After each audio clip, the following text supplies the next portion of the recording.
So in this video we will learn about the nutrition in amoeba. Same process होती है, same steps रहते हैं जो हमने इसके पहले वाले वीडियो में पढ़ा था। Ingestion, digestion, absorption, assimilation, egestion, ये सारी प्रोसेस अमीबा में भी होती है, यही सारी प्रोसेस ह्यूमन में भी होती है। अमीबा जो होता है ये होलोजोइक, इसमें न्यूट्रिशन होता है जो कॉम्प्लेक्स मटेरियल्स लेता है, उसे डाइजेस्ट करता है और डाइजेस्ट करने के बाद बॉडी से रिमूव करता है। तो ये सिंपल प्रोसेस होती है।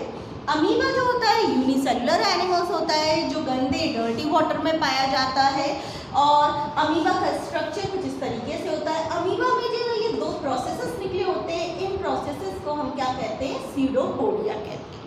ये सीडोपोडिया इस तरीके से स्ट्रक्चर बनाते हैं, जब कोई फूड आता है इनके कांटेक्ट में तो ये इस तरीके से प्रोसेसेस निकालते हैं और उसे कैप्चर कर लेते हैं। तो जब अमीबा की बॉडी में फूड उसके अंदर जाता है, इस प्रोसेस को इंजेशन कहते हैं कि ये सीडोपोडिया जो है इस फूड को अंदर की तरफ ले रहे हैं। This process is known as ingestion. Food जो होता है वो अमीबा के अंदर आ जाता है, वैक्यूल्स का फॉर्मेशन कर लेता है, तो इस प्रोसेस को हम क्या कहते हैं? इंजेशन कहते हैं। सेकेंड प्रोसेस डाइजेशन होती है। डाइजेशन में क्या होता है? ये वैक्यूल्स बन गया, इसमें आपका जो बिग मॉलिक्यूल्स है ये बिग मॉलिक्यूल स्मॉल मॉलिक्यूल्स में डिकम्पोज होगा। इस प्रोसेस को हम क्या कहते हैं? डाइजेशन कहते हैं। डाइजेशन के बाद अमीबा की जरा सी तो बॉडी है, यूनिसेलुलर है, माइक्रोस्कोपिक है, तो इसकी पूरी बॉडी में ये फूड जो होगा एब्जॉर्ब होगा, यानी जाएगा यहाँ से वहाँ। इस प्रोसेस को हम क्या कहते हैं? एब्जॉर्प्शंस कहते हैं। फोर्थ प्रोसेस होती है एसिमिलेशन, जिसमें पूरी इसकी बॉडी में जो फूड होता है वो एसिमिलेट हो जाता है, यहाँ वहाँ जाता है इसकी बॉडी में और इससे वो इसकी अमीबा की बॉडी ग्रो करती है। इस प्रोसेस को हम एसिमिलेशन कहते हैं। अब वेस्ट मटेरियल जितना बचता है वो अमीबा की बॉडी उस वेस्ट मटेरियल को बाहर निकाल देती है। इस प्रोसेस को इजेशन कहते हैं। तो ये इस तरीके से न्यूट्रिशन जो होता है अमीबा में खत्म हो जाता है। Once again we will repeat it. First process is ingestion, where amoeba जो रहेगा वो सीडोपोडिया निकालेगा, फूड को अंदर लेगा, इसे हम इंजेशन कहते हैं। सेकेंड प्रोसेस डाइजेशन होती है, जिसमें अमीबा जो होता है जो फूड का बिग वैक्यूल्स है उसे क्या करेगा? ये डाइजेस्ट करेगा, सिंपल मॉलिक्यूल्स में डिसोसिएट्स करेगा, इसे हम डाइजेशन कहते हैं। थर्ड प्रोसेस एब्जॉर्प्शन, जिसमें इसकी बॉडी में फूड एब्जॉर्ब हो जाएगा। फोर्थ प्रोसेस इसकी पूरी बॉडी में जो फूड होगा फैल जाएगा, ग्रो करेगी इसकी बॉडी, इसे हम एसिमिलेशन कहेंगे और बॉडी से फूड को निकाल देगा, इसे हम इजेशन कहते हैं।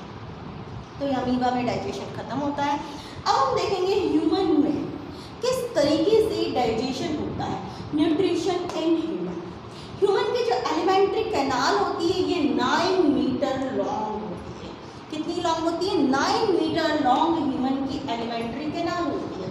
अब तुम लोग ये सोच सकते हो कि 9 मीटर की ह्यूमन की हाइट नहीं होती है, तो इसकी एलिमेंट्री कैनाल इतनी लॉन्ग कैसे होती है?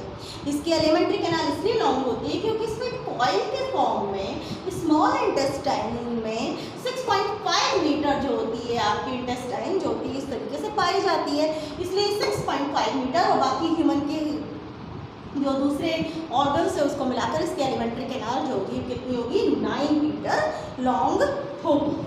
अब देखिए इसमें क्या क्या आता है। आपका माउथ से स्टार्ट होता है, ये ह्यूमन का माउथ है, टंग, सलाइवरी ग्लैंड, ये oesophagus, stomach, pancreas, small intestine, large intestine, gall bladder, liver, ये सब चीज़ें ह्यूमन के एलिमेंट्री कैनाल में पाई जाती हैं। अब हम देखते हैं कैसे डाइजेशन स्टार्ट होता है। सबसे पहले this is the mouth, right? We keep the food inside the mouth. हम फूड को उठाकर मुंह के अंदर रखते हैं। This is ingestion process. जब आप कोई भी चीज़ मीठी देखते हैं या कुछ आपको भूख लगती है, कोई भी मीठी चीज़ या कोई भी चीज़ देखते हैं जो आपको अच्छी लगती है, तो आपके मुंह में वाटर आ जाता है। This is what salivary gland जो होती है मुंह में क्या सिक्रीट करती है? सलाइवा सिक्रीट करती है। अब ये सलाइवरी ग्लैंड जो होती है एमाइलेज एंजाइम भी सिक्रीट करती है। तुमने मुंह के अंदर क्या रखा? खाना रखा, तुम्हारे टीथ ने उसे क्या करा, स्मॉल स्मॉल पीसेस में काटा, ग्राइंड करा। इसके बाद ये आपकी सलाइवा इसमें मिक्स हो जाएगा।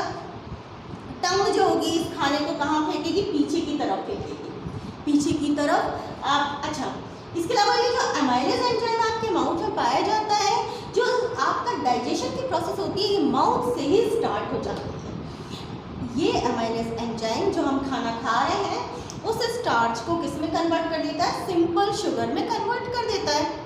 और ये जो सिंपल मॉलिक्यूल्स होते हैं, ये कहाँ, ये टंग पीछे फेंकती है आपके ईसोफेगस में। ईसोफेगस में जब ये खाना जाता है तो यहाँ रिलैक्सेशन और कॉन्ट्रैक्शन की प्रोसेस होती है।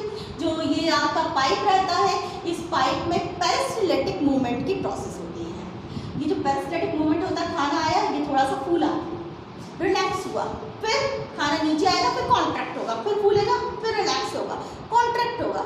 तो ये इस तरीके से रिलैक्सेशन और कॉन्ट्रैक्शन जो प्रोसेस होती है, इस प्रोसेस को हम पेरिस्टाल्टिक मूवमेंट कहते हैं। अब इस मूवमेंट के बाद खाना आपका कहाँ पर आता है, स्टमक में आता है। स्टमक में खाना आपका 2-3 घंटे तक पड़ा रहता है। आप जब खाना खाते हो तो उसके 2-3 घंटे तक आपको भूख नहीं लगती। क्यों नहीं लगती, क्योंकि स्टमक में जो खाना होता है वो 2-3 घंटे तक पड़ा रहता है। स्टमक में स्टमक जूस पाए जाते हैं और इसके कुछ खुद के सिक्रीशंस होते हैं जो फूड को डाइजेस्ट करने का काम करते हैं। स्टमक क्या क्या सिक्रीट करता है, स्टमक हाइड्रोक्लोरिक एसिड सिक्रीट करता है, पेप्सिन एंजाइम सिक्रीट करता है, म्यूकस सिक्रीट करता है। हाइड्रोक्लोरिक एसिड जो होता है ये क्या काम करता है, जो खाने के साथ बैक्टीरिया हमारी बॉडी में आते हैं उसको ये किल करता है। इसके अलावा जो पेप्सिन एंजाइम सिक्रीट हो रहा है, इस पेप्सिन एंजाइम को हाइड्रोक्लोरिक एसिड क्या करता है, एक्टिव करने का काम करता है। पेप्सिन एंजाइम का काम क्या होता है, पेप्सिन एंजाइम प्रोटीन को डाइजेस्ट करने का काम करता है।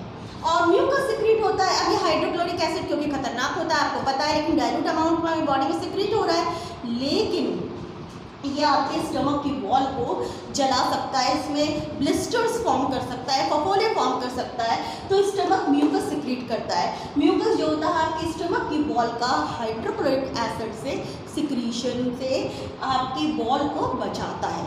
तो इस तरीके से खाना पार्शली डाइजेस्ट हो जाता है, कहाँ पर, आपके स्टमक में। और स्टमक में से खाना कहाँ जाता है, आपके स्मॉल इंटेस्टाइन में जाता है। वंस अगेन आप देख लीजिए, स्टमक में खाना 2 से 3 घंटे तक पड़ा रहता है। क्या क्या स्टमक सिक्रीट करता है, hydrochloric acid, pepsin, mucus. Hydrochloric acid pepsin को एक्टिव करता है, जिससे पेप्सिन जो होता है प्रोटीन डाइजेस्ट करता है और बैक्टीरिया को किल करता है।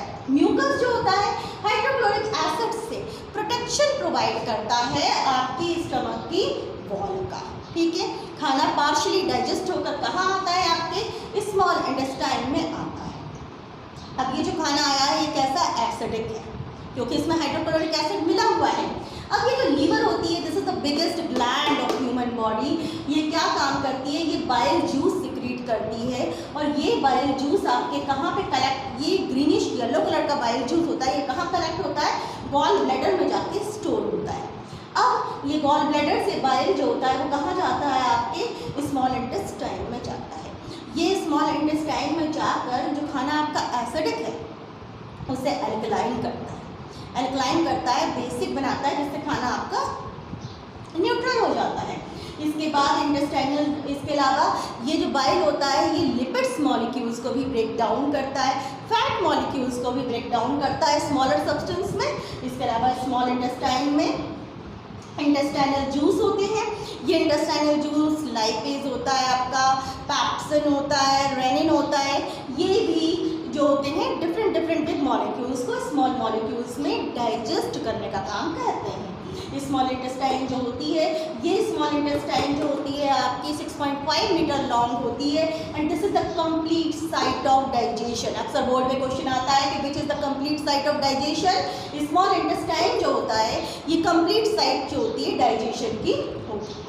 एक क्वेश्चन और आता है बोर्ड में, वो होता है आपका कि जो आपके हर्बीवोरस एनिमल्स है उनकी स्मॉल इंटेस्टाइन बड़ी होती है, जबकि कार्निवोरस एनिमल्स की स्मॉल इंटेस्टाइन छोटी होती है। क्यों? क्योंकि हर्बीवोरस जो एनिमल्स होते हैं वो सेलुलोज को डाइजेस्ट करते हैं। सेलुलोज को डाइजेस्ट करने में काफ़ी टाइम लगता है, इसीलिए उनकी जो स्मॉल इंटेस्टाइन होती है बड़ी होती है, जबकि कार्निवोरस एनिमल फ्लैश डाइजेस्ट करते हैं, जो इजीली कर लेते हैं, उनकी छोटी होती है स्मॉल इंटेस्टाइन। अब स्मॉल इंटेस्टाइन में कंप्लीट डाइजेशन हो गया आपके फूड का, जब फूड का कंप्लीट डाइजेशन हो गया तो इसकी स्मॉल इंटेस्टाइन की जो में होती है माइक्रोविली स्ट्रक्चर्स पाए जाते हैं इसकी वॉल्स में। ये माइक्रोविली स्ट्रक्चर्स के अंदर ब्लड कैपिलरीज पाई जाती हैं। अब आपका खाना प्रोटीन्स, फैट्स, कार्बोहाइड्रेट्स, विटामिन में आ गया है, ये माइक्रोविली उस खाने को एब्जॉर्ब करेंगे, ब्लड तक पहुँचाएंगे। इस प्रोसेस को हम एब्जॉर्प्शन कहते हैं। एब्जॉर्प्शन के बाद क्या होगा, आपका एसिमुलेशन होगा, ब्लड के थ्रू आपकी पूरी बॉडी के हर एक पार्ट तक खाना पहुंच जाएगा। इस प्रोसेस को हम क्या कहते हैं, एसिमुलेशन कहते हैं, जिसमें आपकी बॉडी ग्रो होगी, बड़ी हाइट बढ़ेगी, मसल्स बढ़ेंगे, आपको एनर्जी मिलेगी। इसके बाद अब वेस्ट मटेरियल जो होता है यह आपकी लार्ज इंटेस्टाइन में जाता है। लार्ज इंटेस्टाइन में एनस के थ्रू जो होता है ये वेस्ट मटेरियल जो होता है बॉडी से बाहर निकल जाता है।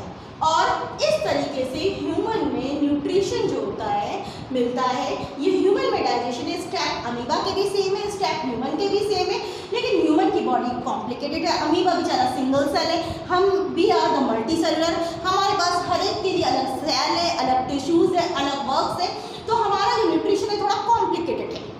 स्टेप आपकी वही है पूरी। सबसे पहले इंजेशन, माउथ के अंदर खाना लिया इंजेशन, उसके बाद स्टमक में जाके खाना डाइजेस्ट हुआ, डाइजेशन। थर्ड आपका स्मॉल इंटेस्टाइन से खाना कहाँ गया, ब्लड में गया, एब्जॉर्प्शन।